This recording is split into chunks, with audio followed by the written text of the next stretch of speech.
పరిరక్షకులు ఉన్నారు, ఇక్కడ పర్యావరణ ప్రేమికులు ఉన్నారు.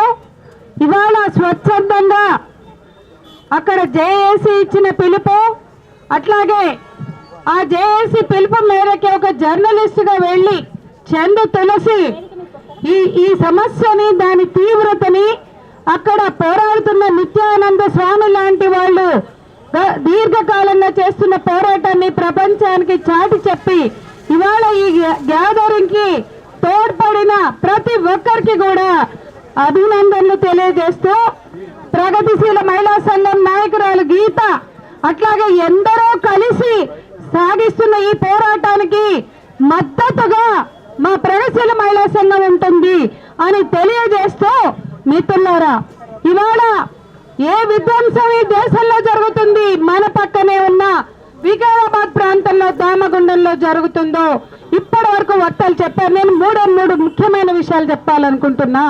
ఇవాళ భారతదేశంలో హిమాలయాలు చల్లగా ఉంటాయి, అట్లాగే వైజాగ్ లో ఒక ఎత్తైన ప్రాంతం అనంతగిరి ఉంటుంది, ఇక్కడ ఒక అనంతగిరి ఉంది.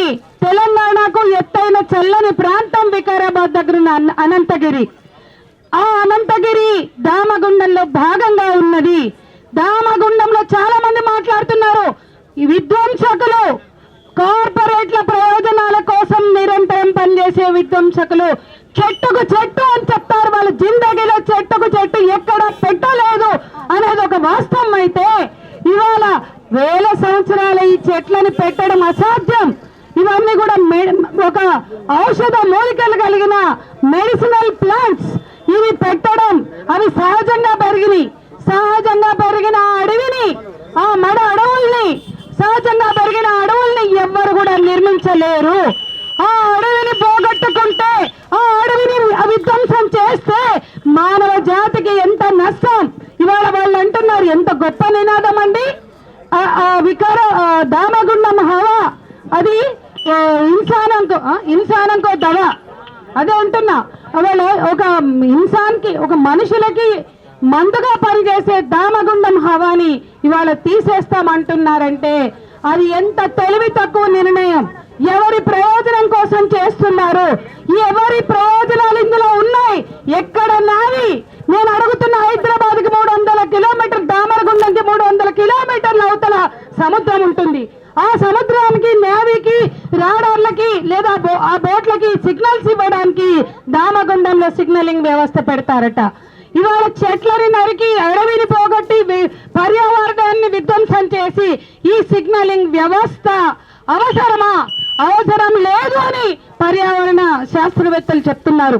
ఇంతమంది పర్యావరణ శాస్త్రవేత్తలు చెప్తున్నా భారతదేశంలోనే కాదు ప్రపంచంలోనే ఈ రాడార్ వ్యవస్థల్ని రద్దు చేసుకున్న చరిత్ర ఉంది. చదవండి. పాలకులు లేదా ఈ ప్రాజెక్టు 17 ఏళ్ల క్రితం 2007లో రాజశేఖర రెడ్డి హయాంలో ప్రారంభించారు. ఇవాళ మళ్ళీ రేవంత్ రెడ్డి గారు ఉన్నారు.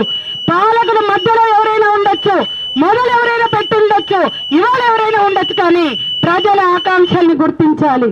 ప్రజల ఆకాంక్షలు గుర్తించకుండా ఇవాళ మీరు రుద్దుతామంటే అది చెల్లదు అనేది కూడా మేము చెప్తున్నాం.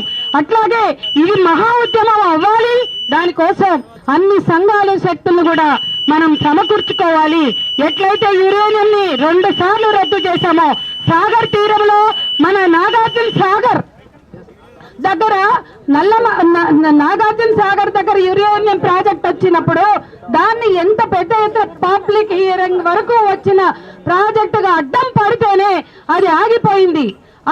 మళ్ళీ అదే యురేనియం ని నల్లమలలో తలపడితే నల్లమలలో మొత్తం కూడా చలో నల్లమల అని ఎట్లయితే పోరాడి నల్లమలలో యురేనియం ప్రాజెక్టును అడ్డుకున్నామో, వెనక్కి నెట్టామో, అదే విధంగా ఇవాళ చలో దామగుండం, ఇప్పుడు గీత చెప్పింది చలో దామగుండం అని తులసి చెప్పింది. ఆ దామగుండం చుట్టూ ఎట్లా అప్రమత్తంగా ఉండాలి, అవసరమైతే చెట్టుని కావలించుకుని చిక్కో మూమెంట్ లో లాగా ఎట్లా దామగుండంలో ఉన్న ప్రతి చెట్టుని కాపాడుకోవాలో మనం ఆలోచించాలి. అందుకోసం కార్యాచరణ ప్రణాళికను సిద్ధం చేసుకోవాలా. 3వ విషయం ఏంటంటే, ఇవాళ చెట్ల ఓట్లు లేవు, గుడికి దేవుడు ఓట్లు ఉన్నారు. ఈ దేశంలో మతానికి ఓట్లున్నాయి కదా, రామలింగ స్వామిని కాపాడండి. ఇవాళ మతం అంటే, మతాన్ని ఖచ్చితంగా ఈ దేశం భారతదేశంలో ఎవరు ఒప్పుకున్నా లేకుండా మతానికి ఓట్లు ఉన్నాయి, అయోధ్య రాముడికి ఓట్లు ఉన్నాయి. మరి రామలింగ స్వామి పట్ల ఎందుకు ఈ చిన్న చూపాన్ని కూడా మేము ప్రశ్నిస్తున్నాం. రామలింగ స్వామి కింద ఉన్న 2763 ఎకరాల భూమిని, రామలింగేశ్వర స్వామిని, అతని ఆ దేవుడి ఆస్తిని, దాని చుట్టూ ఉన్న వీళ్ళందరినీ కూడా ఈ ప్రకృతి ప్రేమికుల్ని పరిరక్షించాల్సిన బాధ్యత పాలకుల మీద ఉంది. రాజకీయాలకు అతీతంగానే ఉద్యమం నడుస్తుంది. కానీ రాజకీయ నాయకులు ఒక చోట మతాన్ని రాజకీయం చేసి మరో చోట ఆ సెంటిమెంట్స్ కూడా దెబ్బతీస్తున్నారే, ఆ విశ్వాసాలను కూడా పరిగణలోకి తీసుకోవట్లేదే. ఇది ఆలోచించాలా. కేంద్ర ప్రభుత్వం జోక్యం చేసుకుని ఈ ప్రాజెక్టులు అక్కడి నుంచి రద్దు చేయాలి అనేది కూడా నేను డిమాండ్ చేస్తున్నాను.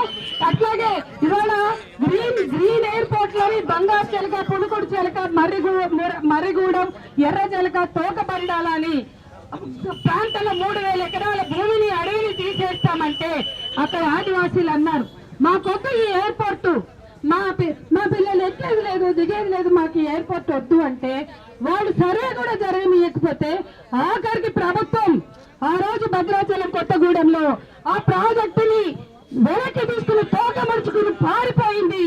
అట్లా మన రాష్ట్రంలో అనేక ఉద్యమాలు వాళ్ళ ప్రాజెక్టులు విధ్వంసకరమైనప్పుడు వెనక్కి తీసుకున్న చరిత్ర కూడా ఉంది ప్రజల పోరాటాలతో. అట్లాగే ఇక్కడ కూడా మనం చేయాలా.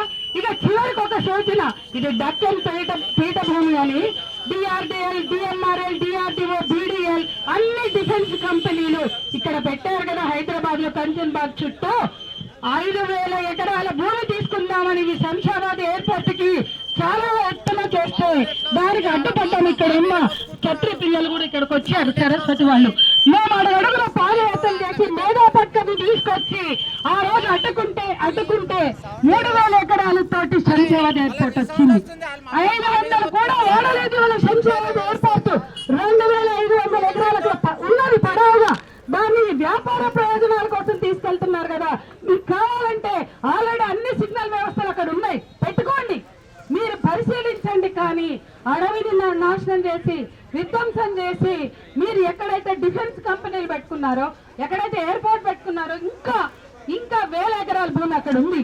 దాన్ని మీరు ఏమైనా అవసరమైతే పరిశీలించుకోండి, పెట్టమని మేము చెప్పట్లా. భారతదేశంలో ఎక్కడ పెట్టబోయిన ఇవాళ దీని పట్ల వ్యతిరేకత ఉన్నది.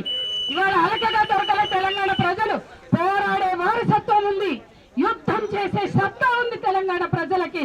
అది గుర్తుపెట్టుకోండి. అన్ని చోట్ల వ్యతిరేకిస్తే ఇక్కడికి వచ్చి తెలంగాణ ప్రజల మీద రుచుతామంటే అది ప్రభుత్వమైనా, పాలకులైనా, కేంద్ర ప్రభుత్వమైనా, రాష్ట్ర ప్రభుత్వమైనా సోయి తెచ్చుకోవాలి. మీరు సోయి తెచ్చుకోకుండా, స్పృహ లేకుండా వ్యవహరిస్తే మీకు స్పృహ తెప్పించే ప్రజా ఉద్యమాన్ని ఇక్కడ నిర్మిస్తామని చెప్తూ నాకు అవకాశం ఇచ్చిన మీకు కృతజ్ఞతలు, ధన్యవాదాలు.